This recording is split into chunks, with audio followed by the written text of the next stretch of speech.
Mr. Ashish holds MSc Life Science from School of Life Sciences, Devi Ahilya University, Indore. He has also done postgraduate diploma in quality management and he is a gold medalist in MA in distance education. His areas of research include capacity building and training, use of ICT in teaching and learning, development of interface, self-learning material, e-content development, mobile learning, online learning, open educational resources, massive open online course, employability, and skill development. He has to his credit many articles, book chapters, and various conference papers. He is coordinating activities of SWAM MOOCs, SWAM Prabha, and development of online courses at IGNOU. With this note, now I hand over the session to Mr. Ashish for deliberation on development of MOOCs, procedure, pattern, and opportunities in MOOCs. Mr. Ashish. Thank you very much, Dr. Shailendra, Dr. Pramod, and all the respected participants present here. A very good morning to you all. I hope I am audible. Yeah. Yeah. Okay. So Yes, sir. just so I think my PPT is visible to you. Yes. Yes, sir. Okay. Sir. Thank you. Thank you.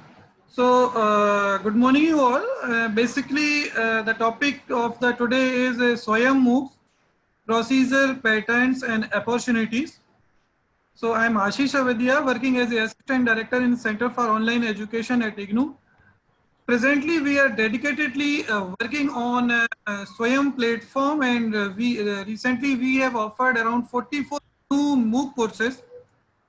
And earlier we also offered around 13 to 14 MOOC courses, and now due to in response to COVID, we have recently expanded our plan, and we have introduced around 44 new MOOCs courses. And in response to COVID, we have also introduced some MOOC courses before session. Generally, we start our session in July, but we have started some courses in June. So now let us start with MOOCs. I think most of you are aware about MOOCs, that the full form is massive open online courses.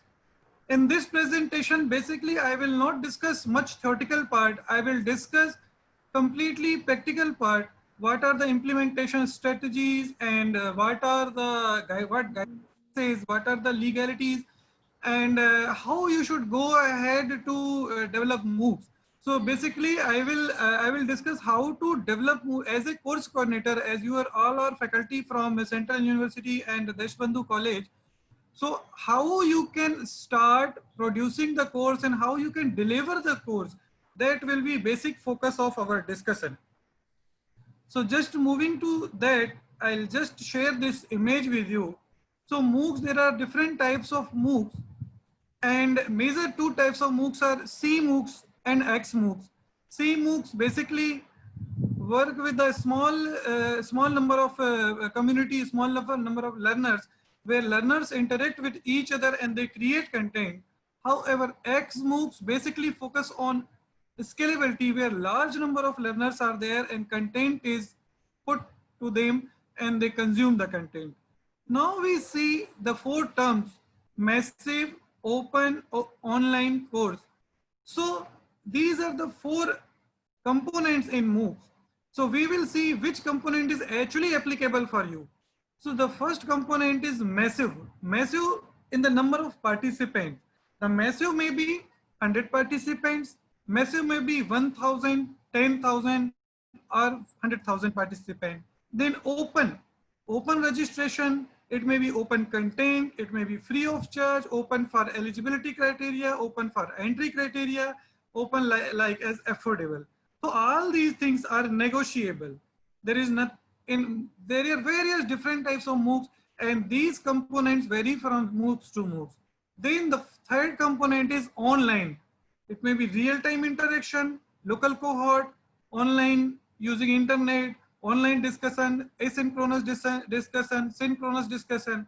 And then comes to course, which contains different type of features, like it may be self-paced, it may have start date and end date. Generally, we usually follow start date and end date. However, there are many courses which are self-paced. You can join at any time consume your course, and you can exit at any time. Then there are college credits. You get credits of the course. You may get badges. It may be roll-off instructor, real-time instructor, asynchronous instructor. Anything can happen. Then learning community is there, and then assessments are there. Now, considering as a faculty member of the higher education institute, what is actually concern for you? Is it number? Is it openness? Is it online? Or is it course? So let us discuss what is concern for you.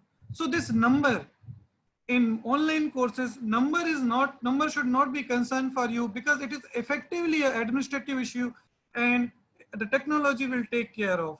Then considering openness is, again, it's not much concern for you. It's a policy level concern. So institution will take care of these things. And again, the online thing, it will be again taken care by technology as well as the institution.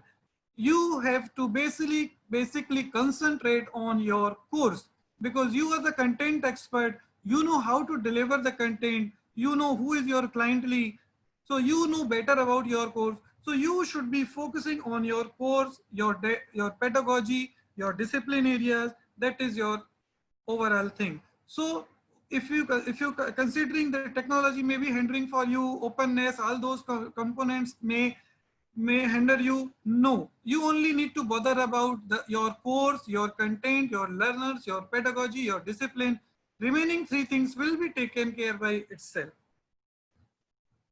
Now, what we'll be discussing in this whole presentation, basically we will discuss what are the features of SWAYAM, what are the learning opportunities in SWAYAM, what are the teaching opportunities in SWAYAM, and then procedure for developing SWAYAM course proposal. How you develop SWAYAM course proposal so that you can start a course as a course coordinator.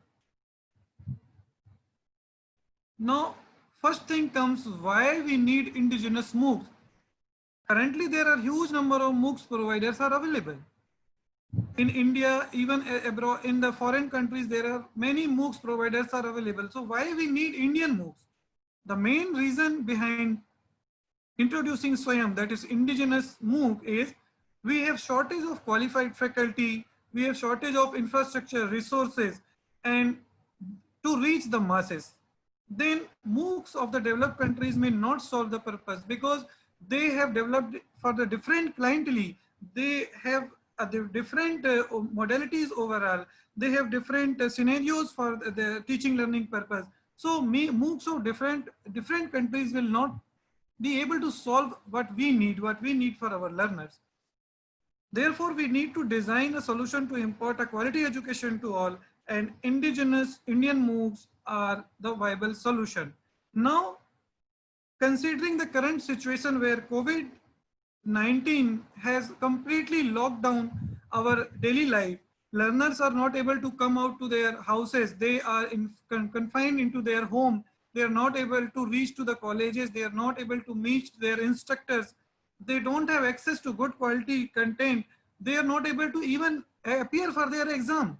So in this case, these MOOCs will be vital for giving proper learning opportunities to our learners. Considering all these things, Government of India initiated free online education SWAYAM, that is the indigenous MOOCs with tagline Shikshit Bharat, Unnat Bharat. The full form stands for Study Webs of Active Learning for Young and Aspiring Minds. It was launched during 15th August 2016 by President of India. Now, what is SWAYAM? SWAYAM is basically initiated by Government of India to achieve three cordial principles of education policy, that is access, equity, and quality, giving access to high quality education to the masses, to all, then providing best learning opportunities to all, and seeking to bridge the digital divide.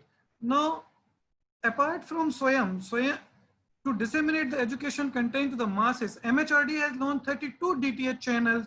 They are called SWAYAM Prabha. So what happens? All those SWAYAM videos are also disseminated through SWAYAM Prabha DTH. So this is effectively bridging the digital divide. Sometimes we say that, no, we don't have internet access, we have less number of bandwidth. So these things are also taken care by Swayam Prabha, who continuously 24/7 provides educational content through DTH, and DTH penetration is far more good in India. And recently, the development is the government has also announced the dedicated Swayam Prabha channels for class 1 to 12 and school level. And for higher education level, there are already Swayam Prabha channels are there. And out of 32 channels, around 5 are being taken care by us. We are managing those 5 channels, which includes teacher education, arts and humanities, state open university channels. Now, what are the features of Swayam? It is a one-stop web and mobile-based interactive e-content for all the courses, high-quality learning experiences using multimedia on anytime, anywhere basis. Now, how anytime, anywhere basis? Because it has a mobile interface. So, and all those videos of the Swayam are also available on YouTube, also available on DTH. You can also download those videos on your mobile phone. So learners can learn anytime and anywhere. This is the actual freedom to the learner, giving choice to the learner where he or she can learn at any time, anywhere, at his or her own pace and place and space. State-of-art system that allows easy access, monitoring and certification. There's a very good peer group discussion forum to clarify doubts, and hybrid model of delivery that adds to quality of classroom teaching. Now, what are the regulatory framework? So basically, whole Swayam revolves around 4 guidelines, and this is very important slide. Basically, this whole presentation revolves around these 4 guidelines. So the first guideline, which was released during 2016, that says guidelines for development and implementation of MOOCs. So basically, this guidelines discusses about what are the MOOCs, what are the technical aspects of MOOCs, what sort of videos you have to create, what quality assurance and what quality control measures you have to apply, what will be the role of course coordinator, what will be the role of media coordinator. Then number 2 and number 3, UGC and AICTE credit framework for online courses through Swayam. These 2 guidelines basically provide legal framework to the Swayam, and it is meant for universities and institutions who are offering degree or diploma, so that they can amend their statutes and implement credit framework, UGC credit framework or AICTE credit framework into their pedagogy. Then the first number, that is guideline for developing online courses under Swayam. This is the main guideline which encompasses major components of guideline number 2, 3 and 4, and it basically discusses what will be the role of course coordinator, how the course will be reviewed, what will be the proposal status, what things need to be put in your proposal, how are the quality assurance measures, which will be, who are the agencies involved in quality assurance, monitoring, implementation of courses, how the exams will be conducted. All those things are there in guideline number 1. These guidelines are available on internet. You can download them. And if you go through this presentation, this whole presentation completes the glimpse of all these 4 guidelines. Now, what is the scope of Swayam? The Swayam contains curriculum-based courses covering diverse discipline. It also includes courses from school education, advanced curriculum, professional certification, skill-based courses, courses to meet the needs of lifelong learners, as well as independent courses which are not directly related to curriculum, not directly related to any class or discipline. These are also can be offered through Swayam. Now, these are the scope, and managing all these diverse categories of courses, Swayam has national coordinators divided by sectors. So there are 9 national coordinators. You can see who is responsible for what. UGC for non-technology related PG degree programs, NPTEL, CEC for non-technology UG, Indira Gandhi National Open University for certificate, diploma and skill-based courses, NCERT, NIOS, IIMB, NITTER Chennai and AICT. These are the 9 national coordinators managing different sector. This is very important slide. Why it is important? Because if you are thinking of offering any SWAYAM course, you have to see on which level, in which sector you are planning to offer your course. Accordingly, you have to approach the relevant national coordinator. Suppose you are a teacher of MA Psychology and you want to offer any course related to MA Psychology, master's level psychology, you have to approach to UGC because it is non-technology. MA Psychology is a PG program, non-technology PG program. So you have to approach to UGC for submitting the proposal. If you are offering any non-technology UG degree program, suppose you have BA history and you want any program, any course related to BA degree history, you go to CEC, you approach CEC and you can offer the course. Now, how you approach to them? So, approaching to them, it is expression of interest. This thing we will discuss in more details. I'm just giving you glimpse of that. Each NC at given time point, they release their expression of interest. It is called EOI, expression of interest. And when they release expression of interest, basically they are requesting or attracting university teachers to offer the course. So every course coordinator has their own expression of interest. IGNOU also has their own expression of interest. This is expression of interest of IGNOU, Indira Gandhi National Open University, because we are basically coordinator for certificate and diploma level courses. We have this EOI. This is the EOI, and here you can register. Once you register yourself, then you can sign in, and there is a whole online page of expression of interest you can fill.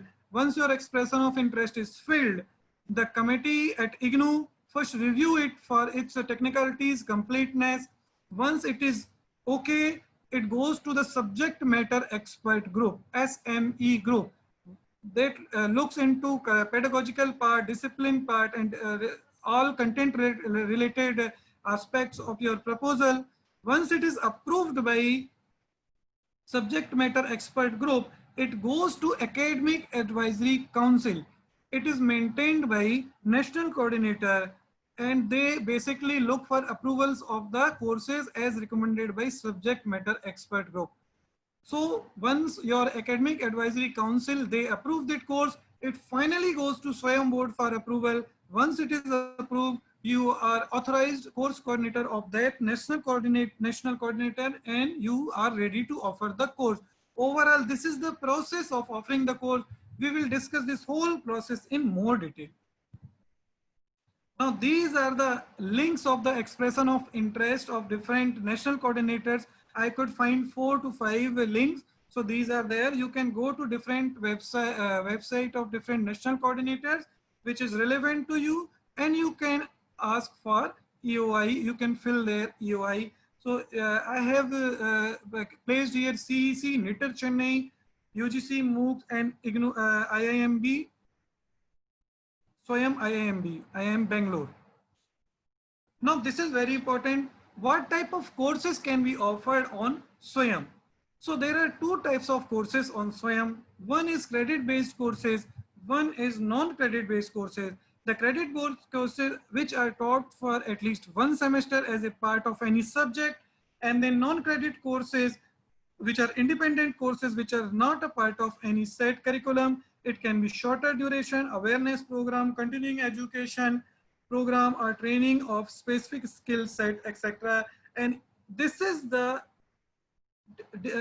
overall duration of the course. 1 credit course can, 1 to 4 credit course can be spread around 4 to 12 week duration. So we should see what is the difference between course and program. So say suppose MA Psychology is a program. Within MA Psychology, suppose there is a course that is psychology of a child. So that is a course. So that way you have to differentiate between course and program. At present, SWAYAM offers course, and which can be credit-based course or non-credit-based course. Now this is the SWAYAM portal. You can visit swayam.gov.in, which is available on internet, and you can see the SWAYAM website. You can see different national coordinators. Then this is the SWAYAM portal of learner view, how learners see a course. So this is the course on sustainable management of biodiversity. This is the introductory of the video of the course. This is the overall description of the course, and these are the course content.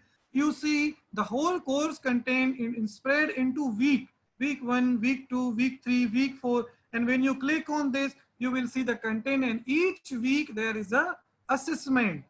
So every week there is a e-content, text, assessment, and discussion.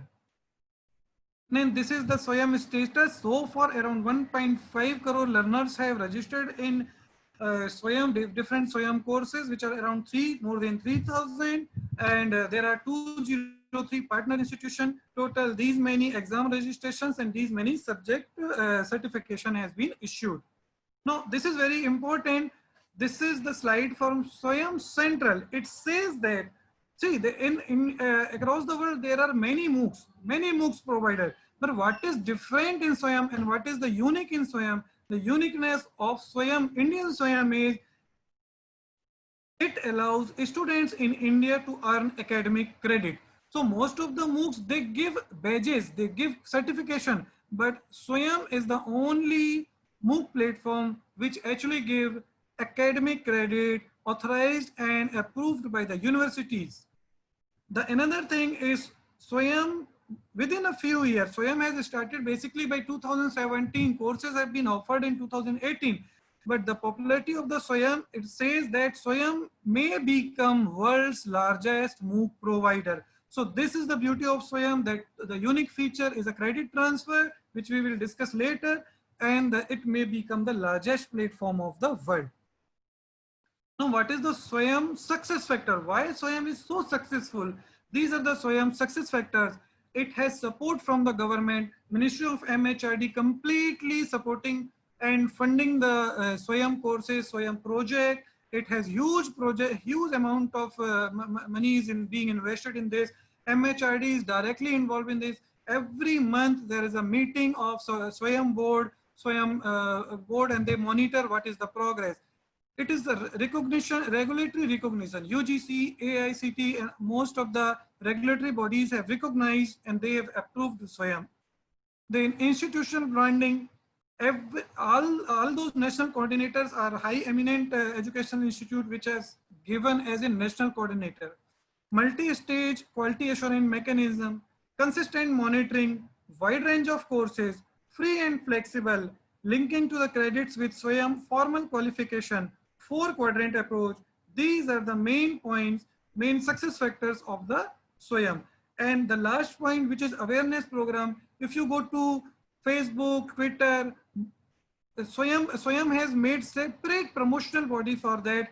They promote their course in social media, and courses are being popular through SWAYAM. We are also engaged in that social media promotional group. We have a very big group of social media promotion.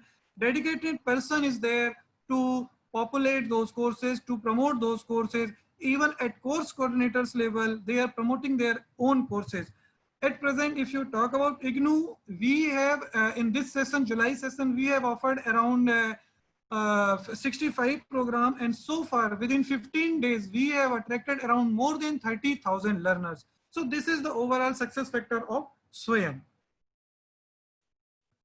Then how the learning happens in SWAYAM? SWAYAM basically attracts two types of learner. One is informal learning. Any learner who goes and consume the course, learn at his or her own place, and they learn and they go out from the course. So, and another learner who actually want a credit, that is formal learning. So what is informal learning? Any learner, they register with the SWAYAM, they discover the courses, they enroll into the courses, they learn at their own place and pace, then they get clarification using discussion forum, they submit assignments, they complete course, and they learn more. This is the journey of an informal learner. Now, what if a learner wants a certification? Certification starts from here. Once they complete the course, you see this bullet point that complete your course. Till now, the learning is informal. Now, what happens when learning becomes formal? Just see, you complete your course, register for your exam, pay online exam fees, write your exam, get certificate, and get credit transferred towards certificate, diploma, or degree. And how this whole formal learning being regulated, it is being regulated by UGC Gadget notification, which is credit framework for online learning. And at present, a learner can credit up to 20% of the total courses can be earned. So total 20% of credit can be accumulated through SWAYAM courses. Now these are the regulation. What it says that first university has to accept or amend their university rules and regulation for seamless integration of MOOCs. And the learner will go to online learning courses through SWAYAM. Then there will be evaluation and certification of SWAYAM MOOCs, then credit mobility of the SWAYAM. So how it happens, suppose there is a student from IGNOU, he is a BA student, suppose BA in Bachelor of Business Management, and there is a course from say say any other university which is offering some course related to management. So the BA learner will go to the course, he will study that course, he will appear in the exam, he will earn the credit, and that credit will be, he will bring to the IGNOU and say that, see, I have accumulated 20% course from MOOCs, and I please accumulate these MOOCs in my certificate, and therefore IGNOU will give him the credit of that course, and the learner will get degree from 2 different institutions. So this is overall SWAYAM is a meta university model. Now, how the certification happens? The certification happens, the exam happens as per the accepted and approved evaluation format in the alignment with host institution. The proctored exam to be conducted nationwide. Learner gets certificate from host institution, and learners get credit transferred through parent institution. Now we see there are 2 terms here. What is the host institution? What is the parent institution? So very simple logic. A student where a student is actually enrolled, formally enrolled, is a parent institution, and the institution from where a learner is doing the SWAYAM course, that will be the host institution. So any institution which is offering the course through SWAYAM becomes host institution, and any learner of any particular institutes who learns the through the host institution go to the host institution, take the credit from there, and then give his certificate to the parent institution, and parent institution gives the cumulated mark sheet to the learner. And this whole process is done through UGC credit framework. Now, if you want to see the very step-by-step process how the adopting of MOOCs for credit transfer will happen, you can go to this link. It is on UGC website. You see step-by-step process how the credit will be transferred. It needs amendment of the university rules, selection of the courses, designate course coordinator, disseminate information, course registration, evaluation, marks to the institution, and then certification. This is the overall step-by-step guide for credit transfer. Now, SWAYAM has 3 different roles for the faculties. SWAYAM has option for the faculties. You get API score for your promotions. You get content right, and you also have opportunity for career advancement scheme through ARPIT courses. So you see this slide, it has 3 different roles for the faculties, 3 different opportunities. One opportunity is you can become a course coordinator, you can become a course creator, you can become a course reviewer, as well as you can become a lifelong learner. So in these 3 roles, course coordinator, course creator, course reviewer, you get academic performance indicator points. For every module, you get 10 points, and which is used for your career advancement CAS, from stage 1 to 2, 2 to 3, 3 to 4. These are used. Along with that, Arpit courses are also helpful in this. You also get Arpit, you do Arpit course, you are eligible for CAS. So what is Arpit courses? Arpit courses is basically decided by UGC, and it says that after successful completion of courses offered under Arpit program with 40 hours of instruction material with proctored examination will be treated as equivalent to one refresher program for the purpose of career advancement. So if you do one refresher course from Arpit course from SWAYAM, you are eligible for, it is equivalent to the refresher course. So which is actually used for CAS in stage 1 to 2, 1 to 3 and 3 to 4. This is the Arpit certificate. If you appear in the Arpit examination, you will get this type of certification, which says that successful completion of Arpit course for career advancement scheme. And you see the different type of logos there. UGC logo, NTA logo, which is actually an examination conducting body, MHRD logo, SWAYAM logo, and AICT logo, which is actually coordinating the Arpit courses. So what are the faculties? For SWAYAM for faculties, the SWAYAM needs your contribution. You can teach anytime, anywhere. You can teach in your own language. You can involve in the discussion forum. You grade your learners. You conduct examination for your learners. You certify your learners, and you can bring the change to the learner. And in the COVID time, your demand is more. You can contribute more to your learners toward this COVID timing. Now let us begin how the 4-quadrant approach is there. So far, any question if you want, we can discuss, or we can continue and we can discuss at the end. We can take the question at the end of the discussion, sir. At the end, no? Yes. Yeah, okay. So now this is the very important. As a course coordinator, you see what is the 4-quadrant approach. So if you want to actually see the 4-quadrant approach, we will see the classroom. Just imagine you are entering in a classroom, or you see the classroom. What are the components in the classroom?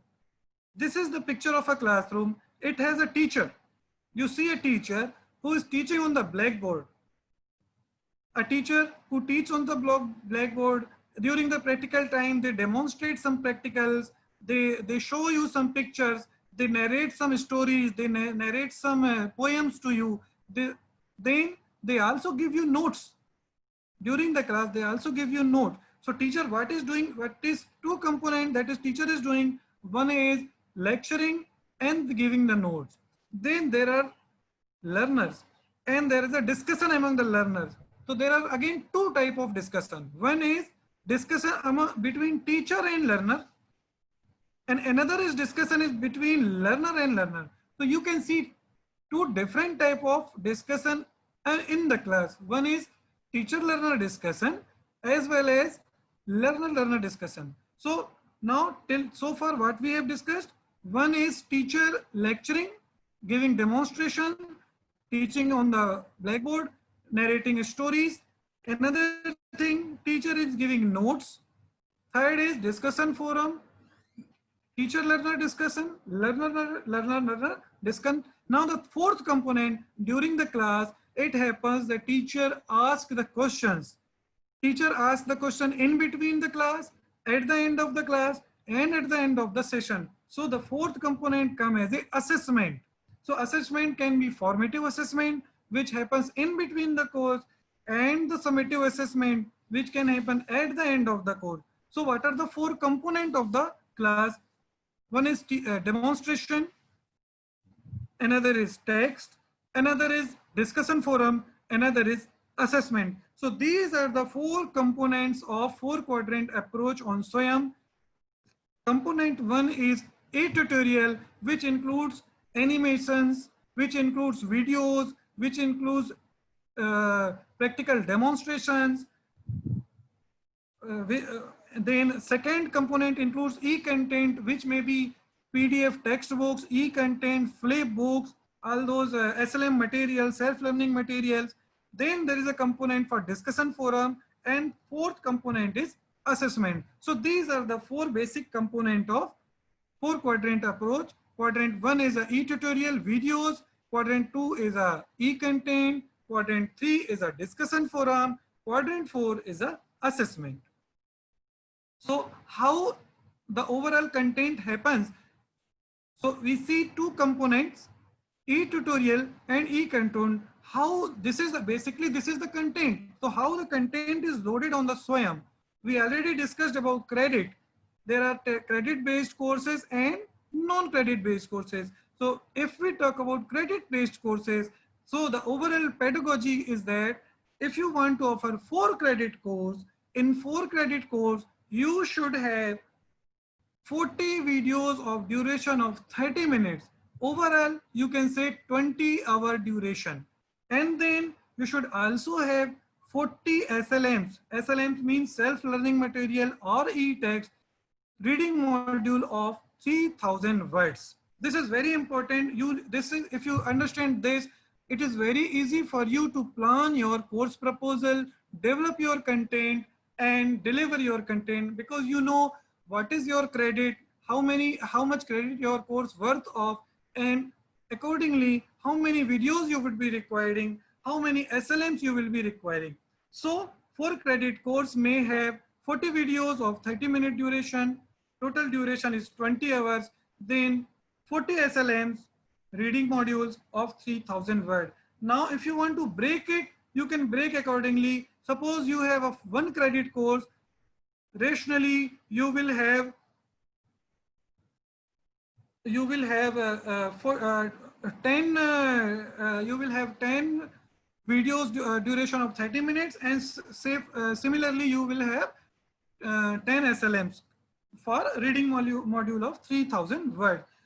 1 to 4 credit course is expected to be covered in 4 to 12 week duration. So suppose you are offering a 4 credit course, you should spread your course within around 12 weeks, and the 12 weeks, whole 12 weeks will contain 40 videos of half an hour duration as well as 40 learning modules. Now how the lesson plan is made in the Swayam. Swayam is basically content is delivered on a weekly basis. Already I showed one slide of the one course. It is basically spread on week basis, week 1, week 2, week 3, week 4. So suppose you are making a weekly plan. How you will make a weekly plan? Suppose you are making a weekly plan for week 1. So week 1, introduction and learning outcomes. How many videos you will be giving, any case studies if you are giving, any reading list, as well as what activities will be there in that week 1. Maybe you can put some assignment, you can put some discussion, and then how the quiz will be there, whether there will be a MCQ quiz or a subjective quiz or a peer discussion quiz, whatever you want. It is again up to you how you want to plan your course, how you want to deliver your course. This is again up to you. This is only a template.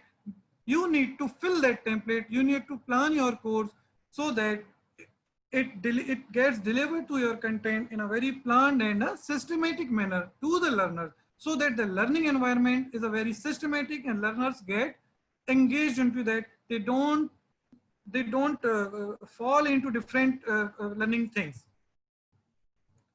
Now how you so this is the weekly plan. Now you go to module wise plan. How you make a module? So when you are making a module, you have to give the video details of the video lecture. What will be video title? Who will develop that video? What will be the content abstract?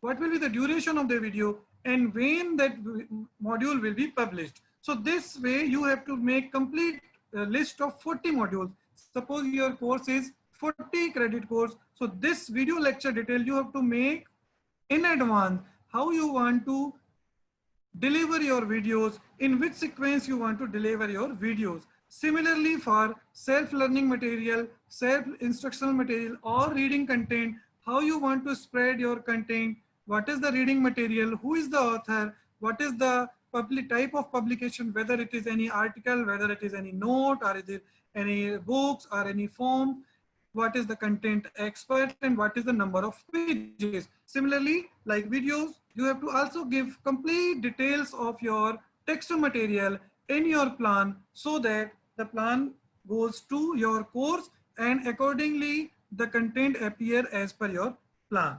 Apart from videos and reading material, you also need to give the plan for self-assessment. What type of assessment you are going to give, whether it will be subjective assessment, whether it will be quiz, whether it will be any activity, you have to provide complete detail.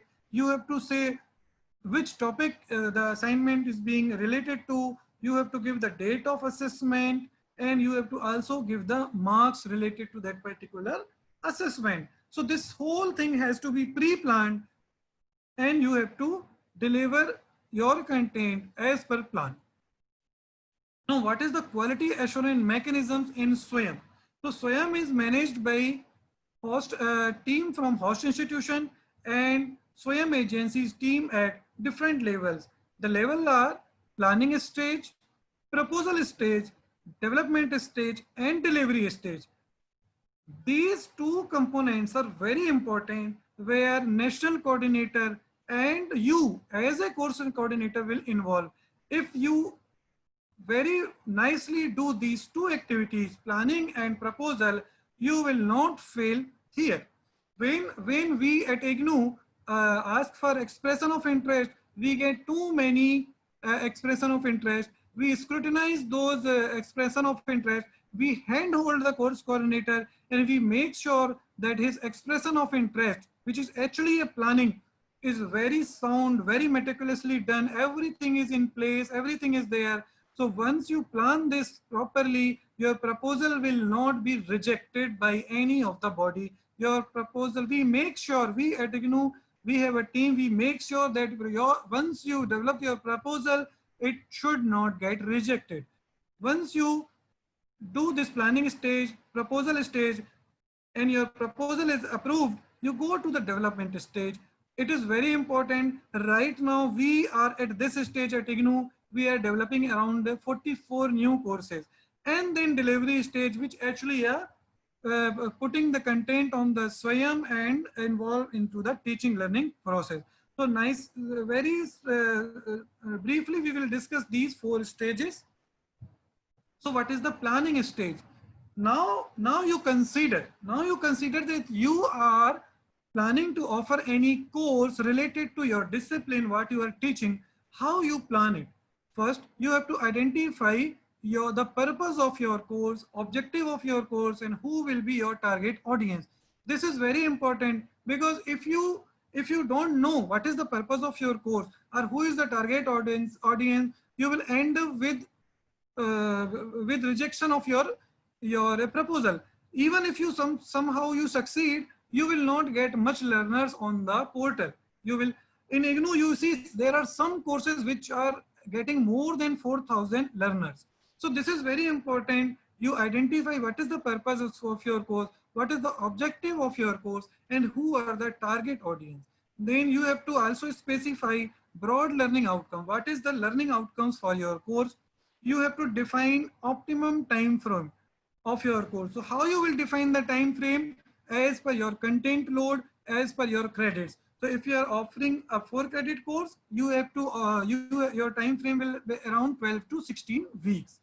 Then conceptualizing a course design, how your course will be there. It will be, your course will be whether open, you will put all your content in one time, or you will put your content week wise. All these things you have to plan in advance. Then you have to also decide on assessment strategy and what will be the level of achievement. So assessment strategy is very important, and how you will decide assessment strategy, it will be as per your institution. Suppose you are from Central University of Haryana and you want to offer any course from Central University of Haryana through SWAYAM. So the examination pattern will be as per Central University of Haryana, because finally at the end of the day, the learner will get credits from credits or certificate from Central University of Haryana. So as a host institution, you have to decide your assessment strategy and you have to take consent from your institution for offering that course. So basically this overall thing is need analysis, what is the need of your course, what are the learners, who are the learners. So need analysis and learner analysis, this involves in planning stage. Then proposal stage. So now you are ready for the, you are ready with the particular course. Now how you develop your proposal. So during the development of proposal, you have the proposal, you have to develop very good sample content. When you develop your proposal, we ask for a sample content. So you have to develop a very good sample content. The proposal should also have reputed expert and institution, and you should have very sound teaching learning methods proposed. So who are involved in the proposal stage? National coordinator, subject matter expert group, and academic advisory council. So once you submit your proposal to national coordinator, say for example you are submitting to your proposal to UGC. UGC as a national coordinator, UGC will first review this course. Once they found suitable, they will send it to subject matter expert group. Once subject matter expert group reviews your course and they found yes, it is suitable, they will send it to academic advisory committee. Once academic advisory committee finds okay, it is okay, it goes to further SWAYAM board for final approval. Then content production stage, how you will produce your content. Now in production stage, you have to involve a team of academic and technical expert. You should have a mix of very good academics who are very good expert in content delivery, content design. Then you have also need to involve in technical expert. So what should be the technical specifications of your videos? What should be technical specification of animation? All those things will be done by a team of technical and academic experts. You should also involve instructional designers so that you well plan your pedagogy and well plan your learning experience, so that you deliver your content to the learner in such a way that all the learning outcomes are met. Then there is a need for uniformity and consistency. Suppose you are making one course, all your videos should follow the same consistency and uniformity so the learners are engaged in it. In this stage, content production stage, who are involved? Course coordinator, because you as a course coordinator, you will be producing your content, you will involve your team, you will invite various subject matter expert to develop your content. Then subject matter expert, along with that national coordinator, we are also involved. We see regularly, monitor the content development. We also see how your content is being developed, whether it is meeting all the regulatory norms, whether it is meeting all the guidelines, whether the level of content is as per the proposal which you have mentioned. All these things we monitor here. So here it is important that you develop the quality content. Your content should meet the highest standard so that learners gain maximum experience. I already said that we have offered around 44 new courses which will be being offered, and we are at this stage now, and we can see a lot of things are happening continuously. We have around 3 dedicated studio continuously recording from morning 9 to evening 6 o'clock. They are recording, subject expert is coming, they are recording videos, and we are editing all those videos, and after proper quality check, the videos will be put into the SWAYAM portal. Now, what is the delivery stage? Delivery stage is basically once you are ready with the content, you offer your course onto the SWAYAM portal. So what should be taken care, what should be kept in mind is, number one is your content should be learner friendly. You should meet all criteria so that learners get maximum benefit from your content. Your content should meet the difficulty level of the learner. It should have due animations. It should have due images so that learner can get the proper teaching learning things. Now, if you go to as per SWAYAM guideline, what guideline says that when you develop a SWAYAM video, the teacher should be shown very less. Only around 20% of the video duration should be given, should be shown by the teacher. Remaining things should be covered by animation, text, e-content, and other things. So if you are making half an hour video, your face will be showed hardly for 5 to 6 minutes in between, and most of the time your video will contain different types of animations, different types of images which are relevant to your course, different type of PowerPoint presentation, sounds, and all those things should be covered in your video. You should give sound pedagogy and learning experience. You should have updated content. This is very important. You should not put old content, otherwise learner will not be attracted and they will go somewhere else to learn the updated content. So you should make sure that your content should be updated. And then comes to quality discussion. Swayam portal has discussion forum. It has provisions for assignments. It has provision for synchronous discussion. Synchronous means direct discussion, real-time discussion. It has forum for asynchronous discussion, means non-real-time discussion. Learners put discussion forum at a particular time, and the discussion is continued at a different time intervals.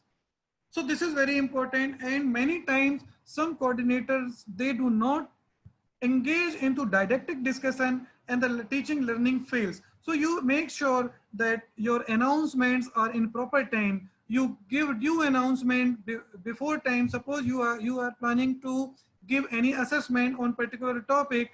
So it is better you announce that, okay, this particular assessment related to this particular topic will be appeared on this date. You are requested to prepare for your assignment. The assignment will contain this many marks. This will be either subjective type assessment or objective type assessment, and these topics will be covered in this assessment. And you can also start discussion on those topics. So learners are completely engaged. Okay, our assessment will be on next week. This type, we will get this type of assessment. The assessment will carry this much weightage. And so they will engage into discussion, and your course will be very good, and your pass out rate will be very good, and your dropout rate, which is actually a major concern for Swayam courses or any other MOOC, will be very less. So this is very important, because what happens, content is generally good. There is, because you are already a content matter expert, subject matter expert. So there is very rare chance that your content is not updated or poor. There are very chance. You definitely, most of the Swayam content is a very high quality content. So there is no doubt about the content. The matter starts in these two things. Your course popularity starts here. When you actually engaged in quality discussion, you can run your course very successfully. You have to directly involve with your learner, directly engage with your learner, so that learners do not feel isolated. Now, what happens in the real classroom? You directly discuss with your learners. You directly deal with your learners. If your learner is facing any problem, you directly deal with them. But this is the drawback of online things, where sometimes learners are not feel isolated. Sometimes many learners, they will feel different type of problems. It may be problem of technology, it may be problem of content, or it may be problem of assessment, or they are not able to digest that content. Different type of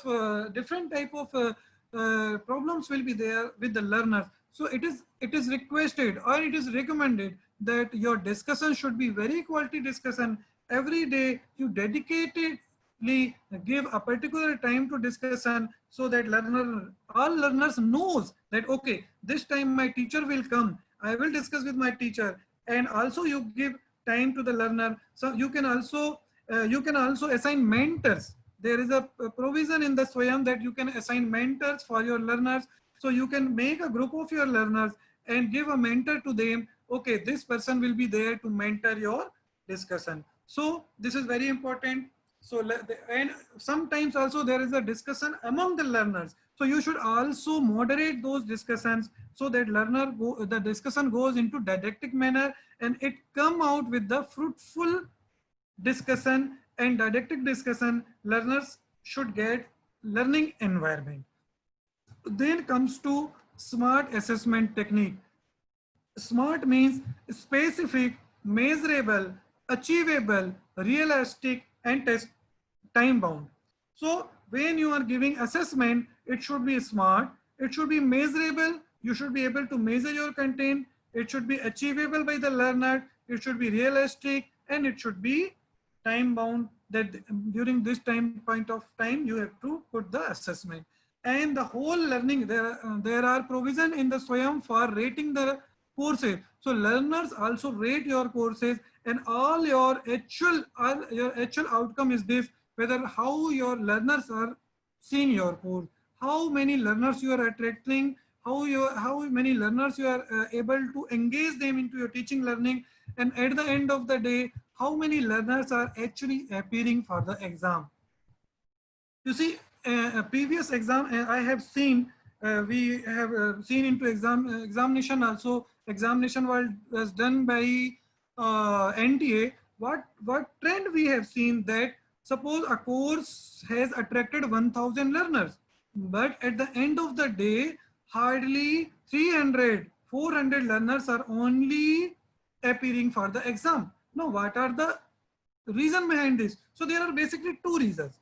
One is there are many learners on SWAYAM who are actually informal learner. They only just want to consume the content. They don't want any credit. They just go and they learn and they go. And then the second type of learner who are actually willing to take the test and want the credit. So what we did, I'll just give you the practical examination. When the examination was announced, we saw that out of 1,000, hardly 20% learners enrolled. So what is the reason? So what one course coordinator did, he simply announced the course in the course announcement, saying that, dear learners, you know, you have successfully completed your course, and it is very good that you complete your course and get the certification of this course.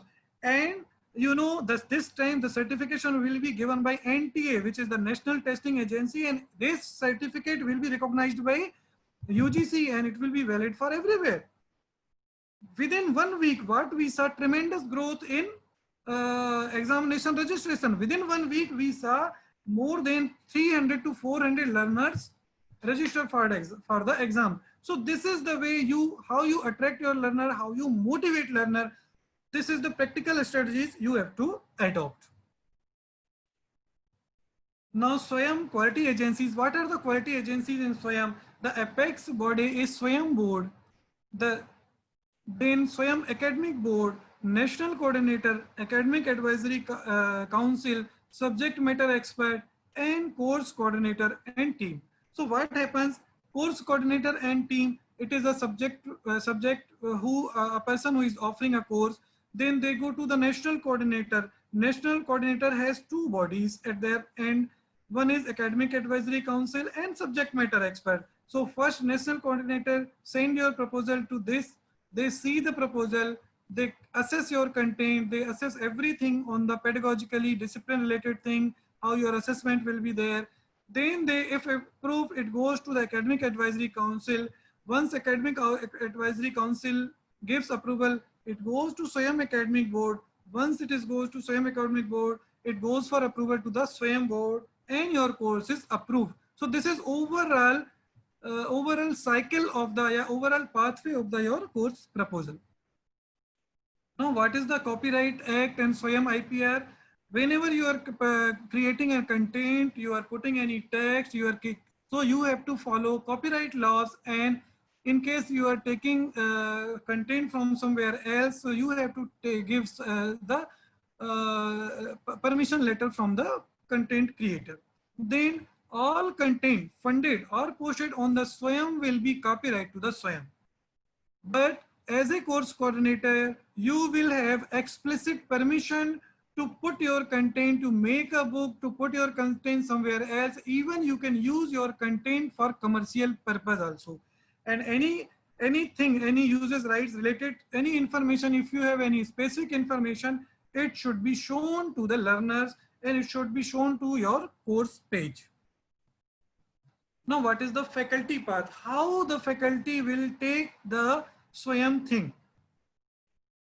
Suppose you are a course coordinator, you are planning to offer any course, how your journey begins, what are the steps involved. Let's see what happens. First you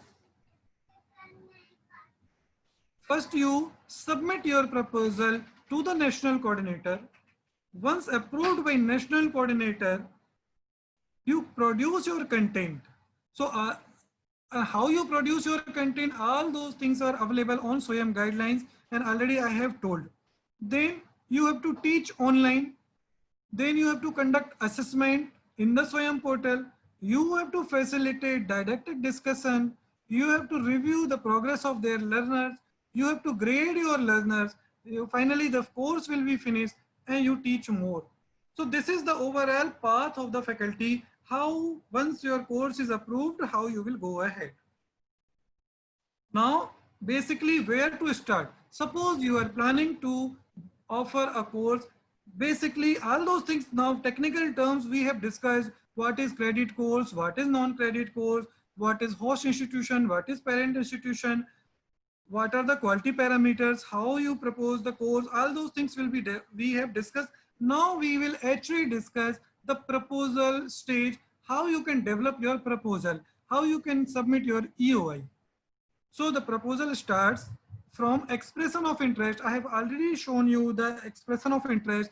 The process begins with announcement of expression of interest from the national coordinator. I already showed you different expression of interest of different national coordinators. You can directly go to their website and see whether their expression of interest is available or not. Expression of interest will be submitted in the proposal form provided by NC. NC means National Coordinator. Every national coordinator has their own proposal form. More or less, most of the things are already same, which are already given in the guideline. So proposal form will be provided by NC, National Coordinator. You have to fill the proposal. While developing your proposal, what you need to consider, basically, you have to develop a very planned proposal. You have to plan very well, and you have to follow the timelines. You have to plan your resources as per the guidelines.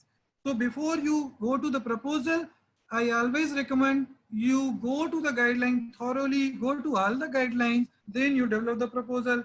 And in our case, what we do, we directly handhold the course coordinator. We directly get in touch with them. We see how he is making proposal, how she is making proposal. We see full things, and we make sure his proposal is duly completed. Now, the proposal, first thing comes about the host institution. The host institution or university is a university which is willing to offer the course. They agree to conduct the assessment and award the certification. The credit course needs to be cleared or approved by the competent authority of the host institution. So suppose you want to offer a course, suppose you want to offer a course on, suppose you are a teacher of zoology, you teach zoology as a MA program, you have a course on human physiology, and you want to offer human physiology as a subject from your institution. So what you have to do, you have to take consent from university, your university, saying that I want to offer this course from SWAYAM, and I request you to felicitate my course, conduct examination for my course, and award the certification of my course. Once your institution is ready, okay, you can go ahead. We will support your course. We will arrange examination for your course. We will give learner support services for your course, and we will give the certification of your course. You can go ahead. So this consent you have to take from the host institution and then process for the proposal. So host institution, while submitting the expression of interest, the course coordinator shall also submit an undertaking from the host university conveying its willingness to, number one, offer the course for credit. Number two, conduct examination, assessment, assessment and evaluation certificate and transfer the credits to the institution of the parent institution. So who will issue these certificates to you? It will depend upon the university to university. In some universities, registrar can have authority in consultation with the vice chancellor. They can give this consent to you. Or if you have some dedicated examination body, in IGNOU, we have a separate student examination, student evaluation division. They give this certificate. So it will depend upon the university to university, and as per their statutes, who will give this consent letter. But this consent letter is must for the credit-based courses. Without this consent letter, no national coordinator will entertain you. This is very important. So if you are going for the credit-based course, you first get in touch with your institution, get the consent letter from your institution. Now, what about your course? First, you have to give the course title. You have to give very catchy course title, proper course title, so that it is easily searchable on the SWAYAM. It is attracted by the learners. So learners get attracted towards your title and they go into that.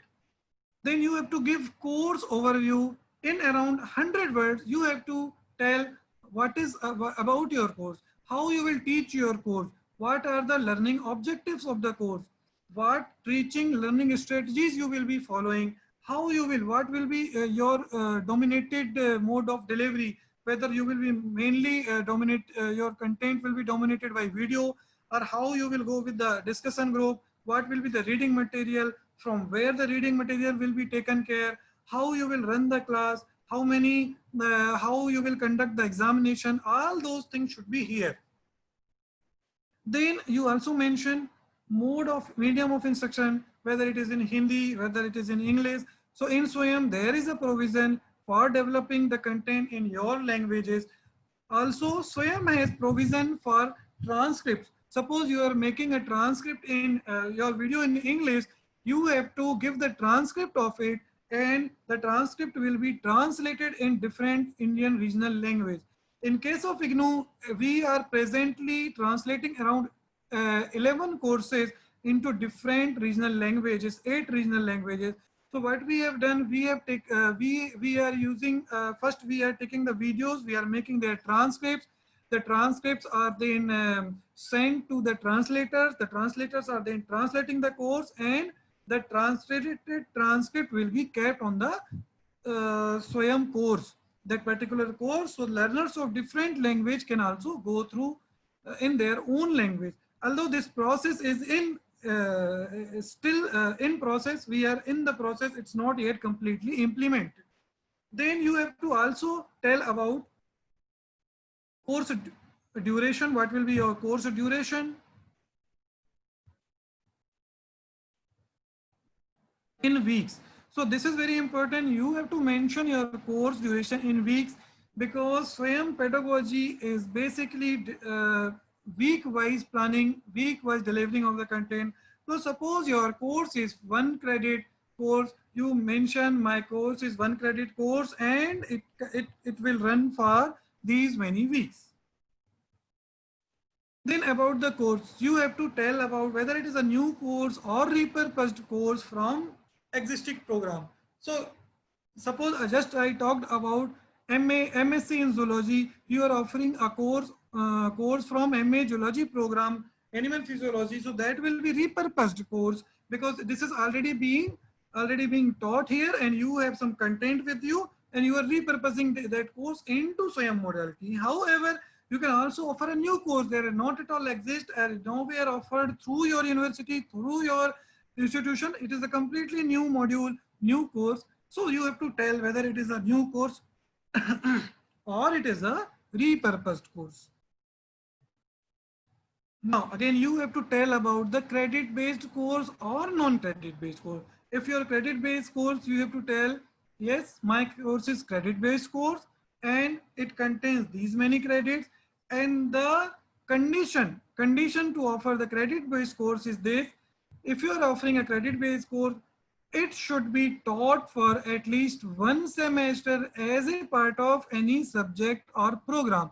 So as already I discussed, if you are offering a course on any human physiology from MSc Zoology, so you make sure that your human physiology course is run for at least one semester in your institution. This is the minimal criteria, minimal condition for offering the course as a credit. You can simply not offer any course which is not taught for one semester. Simply means there should be an examination for that particular course. Then only you can offer a credit-based course. In case of non-credit based course, you can simply offer non-credit based course which is not a part of any set curriculum. It can be of shorter duration. It should be awareness program. It should be continuing education program or training of specific skills you can offer. Suppose you think that you have some innovative idea, you want to offer some particular course that is nowhere in your curriculum, but it may be helpful for the community. It may be helpful for particular kind of learners. You can definitely offer, and for that you can simply approach to the national coordinator, seeing that this is the course which is not being offered in somewhere, but I want to offer this course. IGNOU, if you want to offer such course, you are welcome to IGNOU, because IGNOU has provisions to offer such courses, skill-based courses.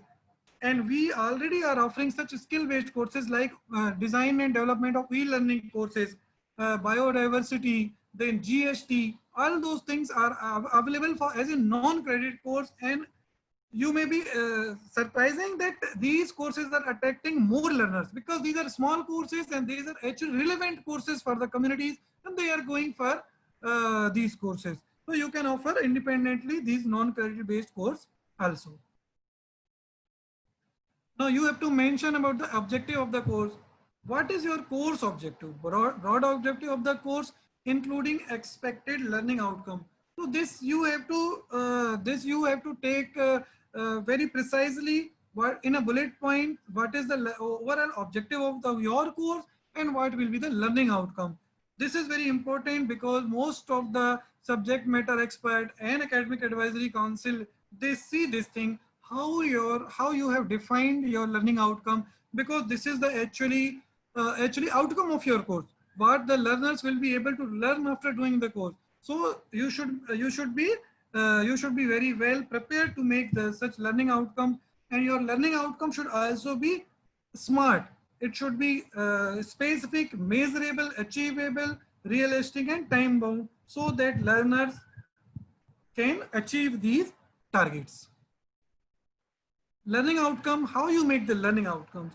Learning outcome may be week wise, it can be topic wise, it can be theme wise or module wise. It is again up to you how your course is designed, how you want to make your learning outcomes. It is again up to you. Then this is very important, introductory video. See, when you propose a proposal for any course, the guidelines also says you make around 2 to 5 minute video, introductory video. You go to SWAYAM courses, every SWAYAM course has an introductory video. It is like a when you first time enter into your class, you say, okay, learners, dear students, so this is your class and we will be learning these things in your class. These are the learning outcome of the class overall. This many assessments will be there in the class.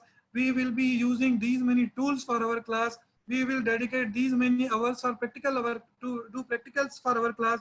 So all those things should be there in our introductory video, because practically we have seen that during the proposal scrutiny, every committee, they see the introductory video. So what are the parameters for introductory videos? The parameters are, it should be preferably by course coordinator. It should be made by the course coordinator. It should provide course overview and course objective. It should provide prerequisites and learning outcomes. Suppose you are offering a course on GST. So if you think that there should be some prerequisite of a particular course, say for example, the learners before joining, GST course, they should have basic knowledge of taxation. So you can mention, okay, before if you want to join this course, you should have basic knowledge of taxation so that you can easily cope up with the course. So all those things you should mention so that your learners know that, okay, I should have these many prerequisites to join this course. You also exclude all those unwanted learners from this thing. Then you should also give any relevant information. Suppose you want to give that, okay, this course will have these many assessment. The assessment will be having this many weightage. The examination will be of objective type. The examination will be happening through NTA. Whatever you want to give relevant information, you give this information. Again, if you want to an introductory video, I would suggest you go to some Swayam courses, see those introductory videos and go to them videos, see how they are made, what they are considering, and you go ahead. I would also recommend you, before you are making a proposal, you make 2 or 3 introductory videos or your own and then put into YouTube, give it to your peers, your friends or your colleagues so that they review, they give input to you, and then you upgrade your video, enhance your video, and then you can finally go into proposal state.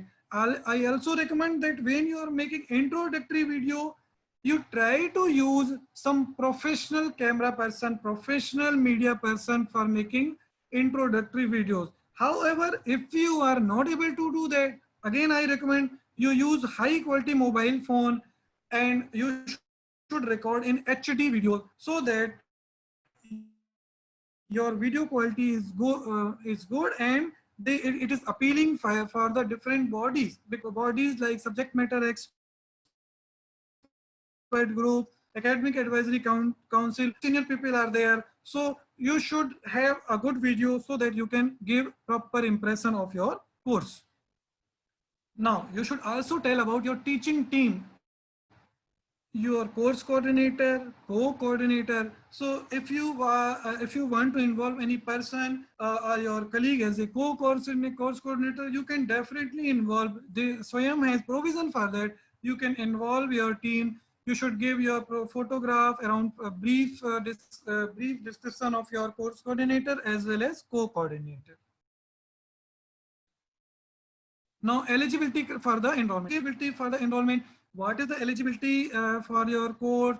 Learners minimum educational qualification, any eligibility, particular eligibility into the course. Course prerequisite and intended audience. You should also mention who is your intended audience. Suppose you are offering a course on GST, so maybe your intended audience may be the person who is doing taxation, who is practicing taxation. Suppose you are offering a course on e-learning, so your target would be the persons or profession who are involved in development of e-learning content. So the course is for that. So this you have to very specifically mention who is your target audience, what are the skills and what are the knowledge required and any other prerequisite required for doing your course. Everything you mention in advance, mention in your proposal, so that the agencies, the committees involved in your scrutiny of the course, they should know the course is meant for whom. Sometimes, you know, some courses attract very less number of audiences, but still the committee says, yes, we need these courses because although the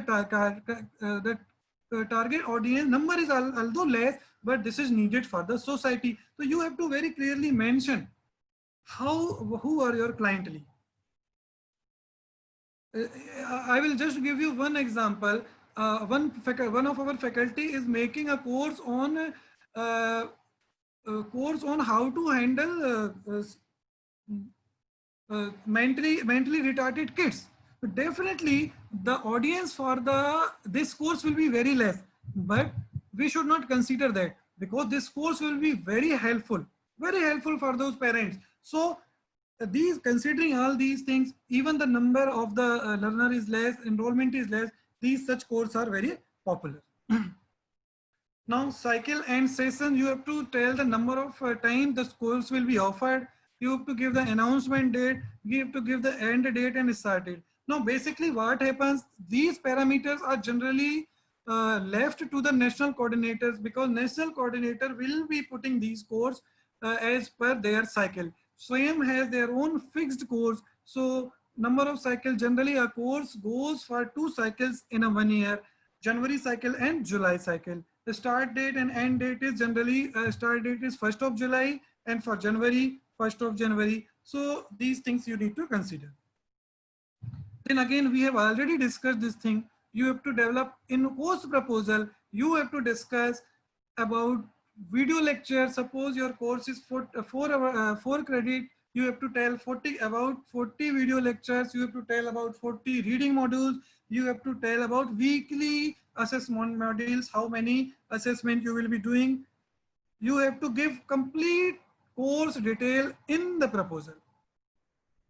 Video lectures, video should be along with the transcript. So when you are making videos, you make sure that you already have the transcript of the video, so that the transcript should be uploaded and it should further go for translation.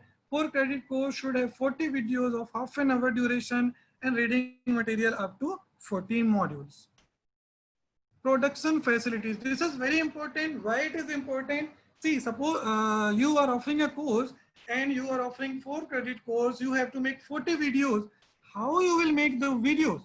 This is very important. See, every institutions do not have recording studio.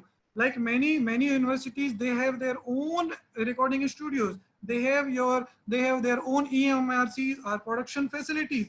So while considering proposal, we also see whether this production facility is with the institution or with the course coordinator or not. If they have their own facilities, it is very good. The course is very easily approved. But what happens in case you don't have this facility?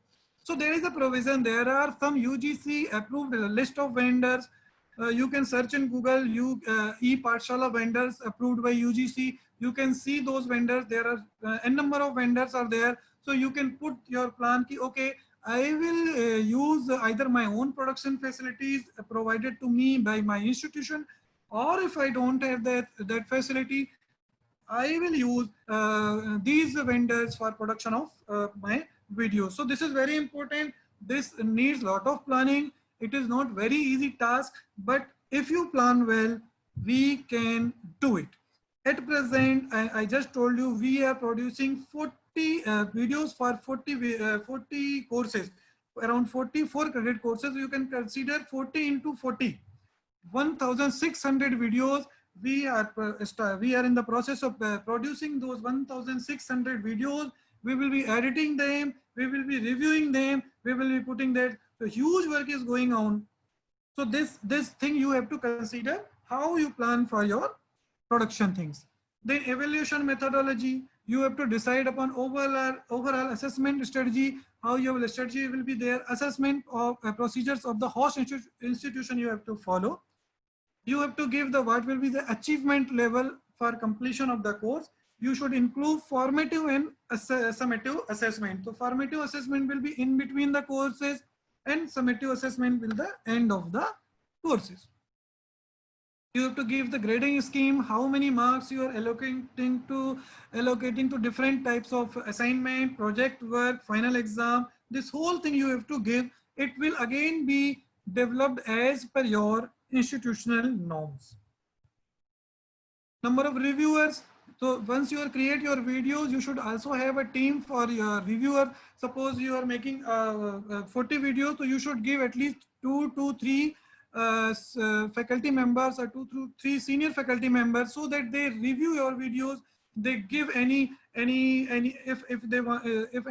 there is a need for any improvement. They see the content is properly developed, the content is authentic. If there are any spelling mistake, if there are any content related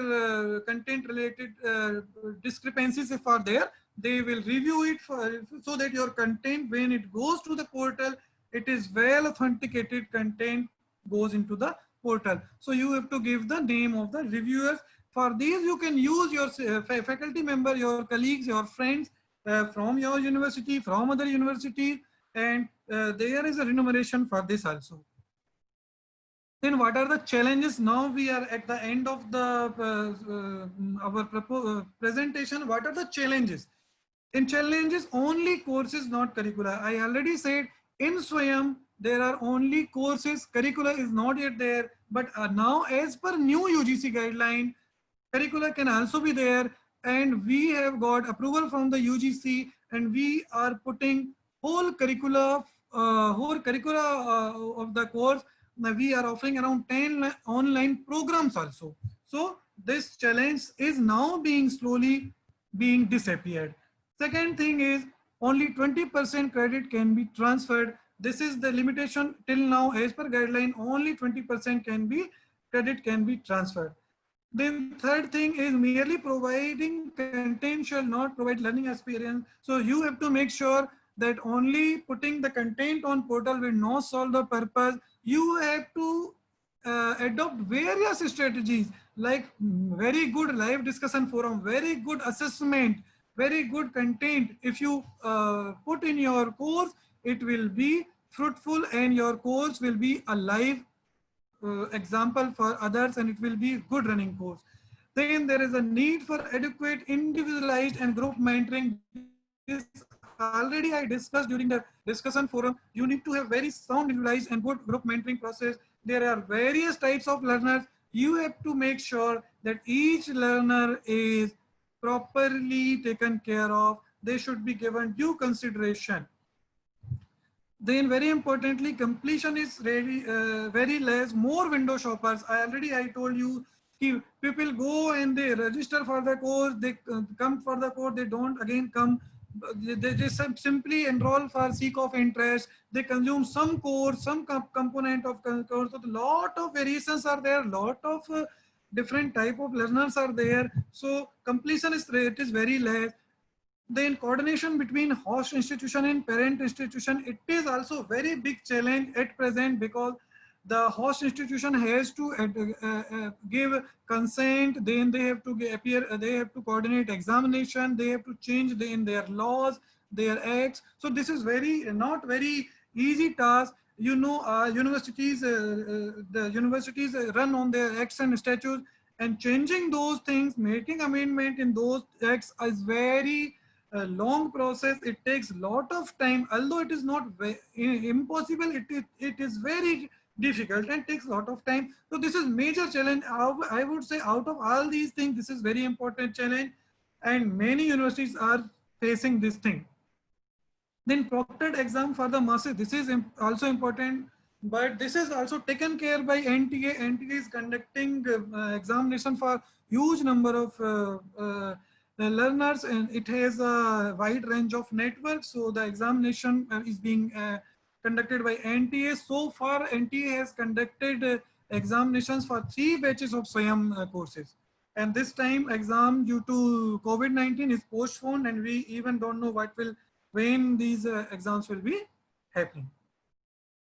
So what are the challenges? If we divide our challenges in categorize our challenges, the challenges are effectively in a 3 categories. One is policy level, credit transfer, and online exam. Many universities still they don't prefer online exam. Still debate is going on whether we can go for online exam or not. If we go for an online exam, what will be the modalities? How we'll go ahead? How will proctored? All those things are questions. These questions are still unanswered. At least NTA is doing some sort of giving answers for that. But COVID also, due to COVID, that is also stopped. Credit transfer things I already discussed. Then pedagogy is very important challenge.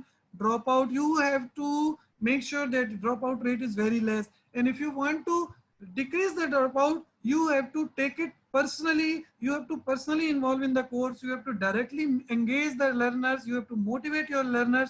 You have to keep your learners in such a way that they don't go from your course. They continue in your course. They continue till end of the course. Then course language, again, it is very important. Our courses are majorly in English. So non-English speaking learners will be facing problems. So that is also important. But again, it is slowly taken care of by transcripts and translation. Learners' feedback, trained instructors are very less. Then technology upgradation is required, and research is very important for how you, there should be research is important for how to deliver these courses, what should be pedagogical innovation, what are the teaching learning innovation in our pedagogy if we want to teach online courses. So this is the references, and thank you very much till now. Now I think 11 o'clock and I'm ready, completed my presentation. Now I think we can open for question answer if you have. Thank you very much, sir. Very informative, useful, and Shailendra sir, your voice is not, I'm not able to hear you. Hello. Yeah, I'm not able to hear you. Am I audible now?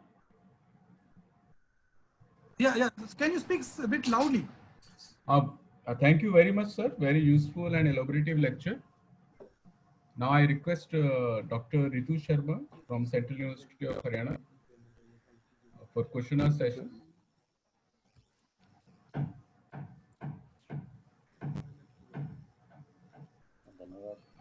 Jyoti ma'am, unmute कीजिए Dr. Ritu.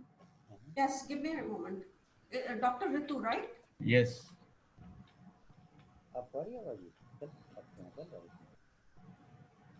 Dr. Ritu, you can unmute yourself now. Thank you. It's a great pleasure, sir, Ashish sir, and it was a wonderful lecture that you gave today. And we could get to know everything about Swayam. That's the best part. And I would now request the participants to post their questions. I see a few questions regarding the designing of the course we need and permission from the respective board, or after designing we can apply the same, sir. Ashish sir, am I audible? Pardon, what is the question? Ashish You're sir, audible, but your voice is breaking. Can you properly put the question? हाँ जी sir. Ashish sir, question is हमें proposal पहले बनाना है या पहले proposal डाल के फिर अप्रूवल के लिए भेजें? What comes first? Madam, first you have to make the proposal. First you have to make the proposal. You have to make the proposal and you have to make the introductory video. Once you are ready with the proposal, then you can apply to the respected national coordinator. So the first stage is you have to make a proposal. Okay, sir. Do we have any other questions? Is there a provision of inter-university college transfer of credits of the course taken, sir? Yeah, that credit transfer is already there. So there should be, for credit transfer, there should be host institution, means an institution who is offering the course, and a parent institution who is ready to take the course. So those two people should be there. Those two institutions should be there. So learner from the parent institution will go to the host institution through SWAYAM, earn the credit, and the certificate will be given to the parent institution and credit transfer will happen. So this is a very relevant question which comes in the mind of student and faculty a lot of times. Can we do two parallel SWAYAM courses at the same time, and are they valid? Yes. You can do n number of SWAYAM courses and they all are valid, but credit transfer is only up to 20%. Okay. Sir, also the material available on SWAYAM is copyright protected. I think you've already mentioned that, yes, it is. Yes, can we share the modules to our students? Pardon? Can we share the modules to our students? Yes, you can share. It is already on portal. It is shared. You can share it. And it has provision for most of the content. You can download offline also. So there is, learners can use it. So there's one faculty who wanted to ask, can retired faculty be the coordinator of courses? Retired faculty cannot be the coordinator. They can be a course coordinator. Okay, sir. Co-coordinator. They can be a co-coordinator. They cannot be direct coordinator. Okay. Sir, initially from the very start in the proposal itself, do we have to give all the content and activities, or we just have to give a glimpse of it? You don't need to give content. You have to give the type of content and name of the content, like title of the content. Okay, I will make this title, I will make this title, I will make this title. Then once it is approved, then you have to produce that content.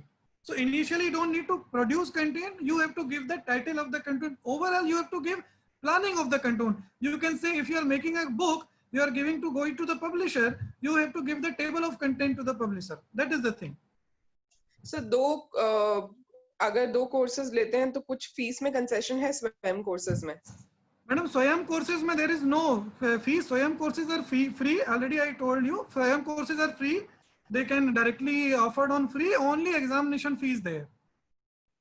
And is there any facility for, I think the question that the faculty wants to ask is there a facility wherein the students can go into live sessions and clear their doubts, if I'm not wrong, SM Jha sir? ये SM As Jha such, sir ने live पूछा sessions है. are not there, but there are discussion forums. In the discussion Okay. forums, many times lives, but live video sessions are not there. Okay. और sir regular courses के साथ स्वयं courses कर सकते हैं? जी हाँ, no problem. You can do it. See, Swayam courses are courses. They are not programs. So you can do n number of programs. Okay. Courses. Okay, sir. So next is it necessary to be a teacher or professor to design the course, or anyone with necessary expertise can do it? See, courses are being offered through host institution. Host institution, what is the condition for host institution? They should be eligible to award the degree. So who will award the degree? Only educational institutions. So you should be a teacher. Although other private persons can give, but they have to affiliate with the university. So course coordinator will be the teacher only. And so how many courses can one person pursue at one go? As per guideline, only one person can coordinate for one course. No, sir. How many courses can we pursue at one go from Swayam? Pursue means any number of course. It is up to you. Okay, sir. Okay. Or sir, एक faculty is asking that can we attach Swayam module to Moodle platform in order to share with our students? Yes, you can. See, Swayam modules are already, most of the modules are linked. Swayam videos are YouTube link, and Swayam e-content is already Drive link. So you can give the links that you can use it. So there's a question, I think you have already answered this. Is all video lectures compulsorily? Ritu ma'am, sorry to disturb you. Please mention the name of the faculty so that the question may be addressed to particular faculty. Okay, sir. Rajesh Kumar sir पूछ रहे हैं, is all video lectures compulsory? Should be 30 minutes or some maybe 25 and others maybe 35 minutes, totaling to 20 hours. That can happen. That can happen. Okay. But And you should not go 50 minutes, 45 minutes. Means there should be some uniformity. So 25 minutes to 35 minutes is okay. Okay, sir. Dr. Khairaj पूछ रहे हैं, can the assistant professor be the course coordinator? Yes.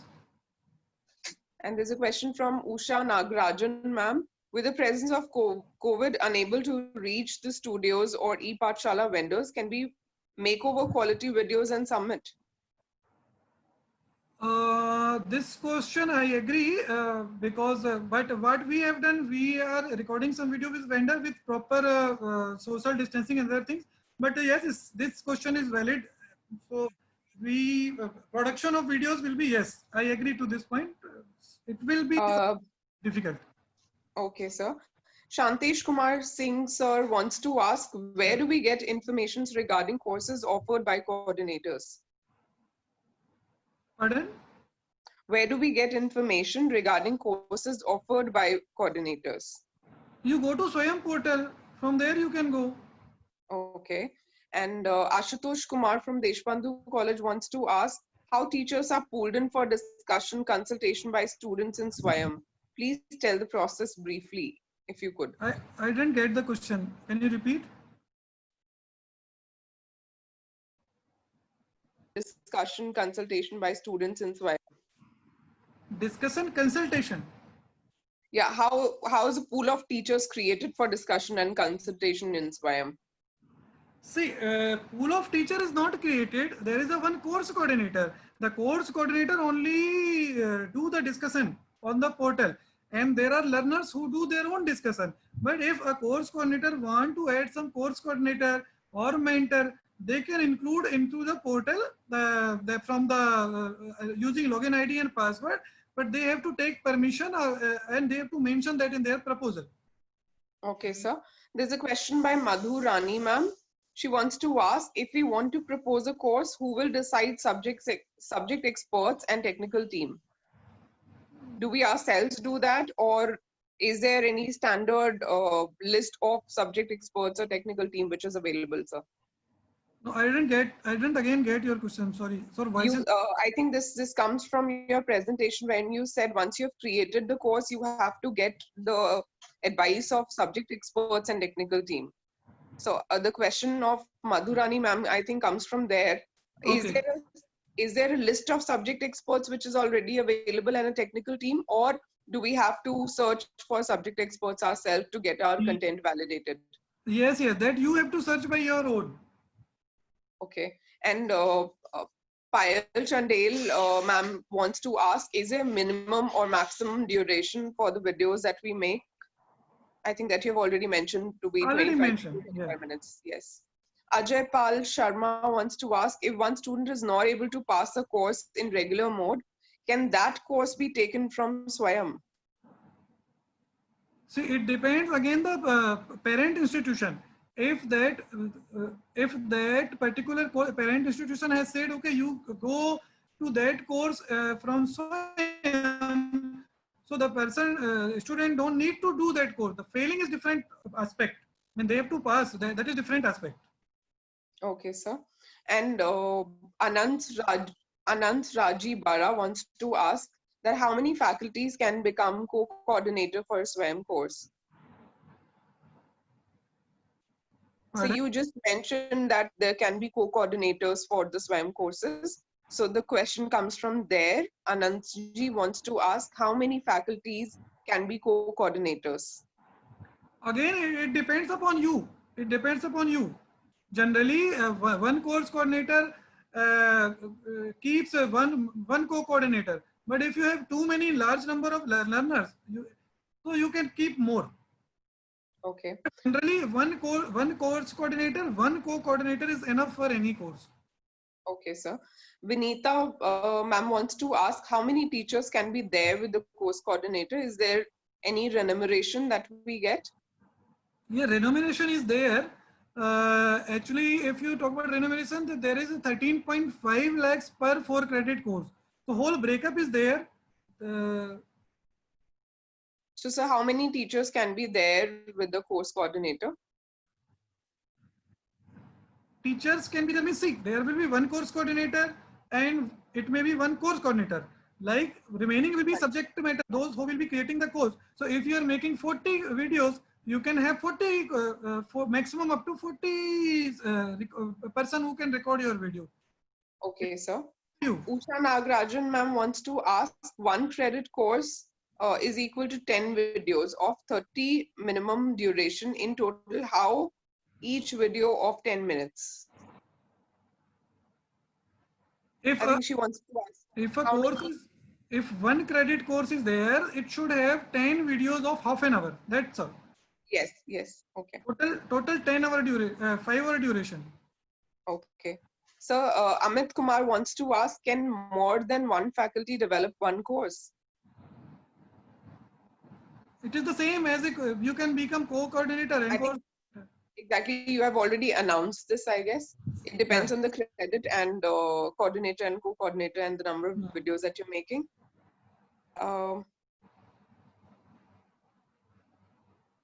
So SM Jha wants to ask that tool for speech to text in discussion class. What can be used? Speech to text. Yes, sir. But why you want speech to text? Where you want? So I think he wants to ask for I think speech to text normal in Google we have speech to text. You can speak and you can put that into text. But I am not able to relate this question with the Swayam. Okay, sir. Maybe I'm So missing some link. probably SM Jha sir can re-elaborate his question to be asked again. Dr. Brijmohan Prajapati wants to ask who and how one teacher can participate. I think that has already been explained by you, sir. Yeah.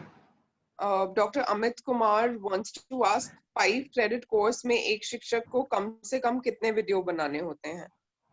5 में आप 1 के हिसाब से लगा लो 1 credit course तो 5 hour content 10 half an hour. So accordingly you go ahead multiplication 5 में 50 हो जाएगा. Jyoti ma'am, SM Jha sir is asking to be unmuted. Give me a moment.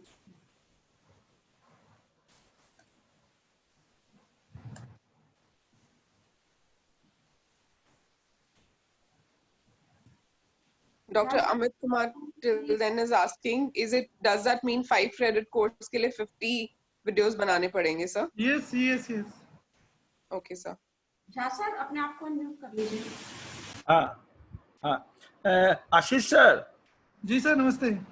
नमस्ते सर. डिस्कशन क्लास जो हो रहा है जिसमें डिस्कशन वाला पोर्शन था आपका, उसमें अगर जो हम कुछ बोलते हैं वो क्या किसी टेक्स्ट पर या ब्लैक बोर्ड जैसी कोई चीज हो उस पर टाइप होता चला जाएगा? सर डिस्कशन फोरम में टाइप करके ही करना पड़ेगा आपको. जो टाइपिंग वाला डिस्कशन है उसमें जो ऑप्शन है डिस्कशन फोरम में वो आपको टाइप करके डिस्कशन फोरम करना पड़ेगा. उसमें 2 प्रकार के डिस्कशन होते हैं. एक तो असाइनमेंट अनाउंसमेंट होता है जिसमें एक 1 वे अनाउंसमेंट करते हैं. आप अनाउंसमेंट कर दिए, लड़कों बच्चों ने देख लिया. दूसरा का डिस्कशन होता है कि जहाँ पे एक आपने टॉपिक डाल दिया, बच्चे डिस्कस कर रहे हैं उसमें. बट ये स्पीच टू टेक्स्ट उसमें नहीं है, आपको टाइप करके डिस्कशन करना पड़ेगा. अच्छा ठीक, थैंक यू. तो डिस्कशन टूल्स हैं उसको आप यूज कर सकते हैं, गूगल में है, वो यूज करके आप कर सकते हैं. Thank you. Ashish sir, there is one more question from Amit Kumar sir. If more than one faculty develop one course, how the API will be shared? So API will be shared. Suppose you are a course as a coordinator, course coordinator, you can claim for same API. But if you are developing a module, so how many number of module you are developing individually, that will be counting. Okay, sir. I don't see any more questions, sir. Usha Nagarajan ma'am is asking Jyoti ma'am to unmute her. I will.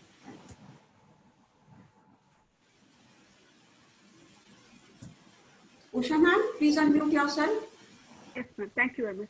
Sir, it was a wonderful session. I have one question, sir. Sir, Abhi, it is in continuation with the sir Jha sir ka question.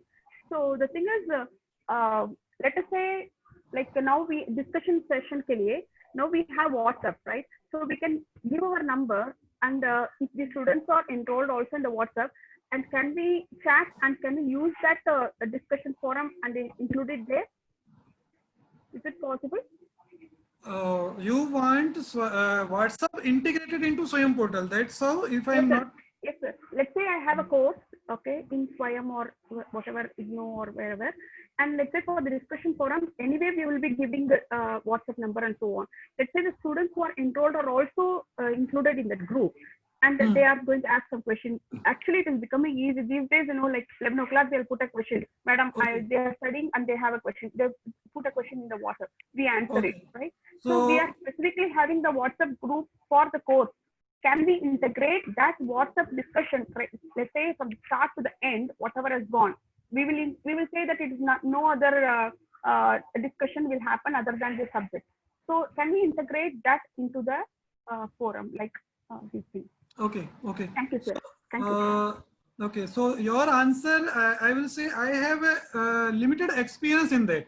Okay, so first I will say in WhatsApp group, you can only accumulate 250 participants in one group, not more than. If you want to go for more than that group, you have to go for some paid version or institutional version of WhatsApp. So in that, the institution, you have to go to the paid version of WhatsApp, institutional version of WhatsApp, and then they will give you API.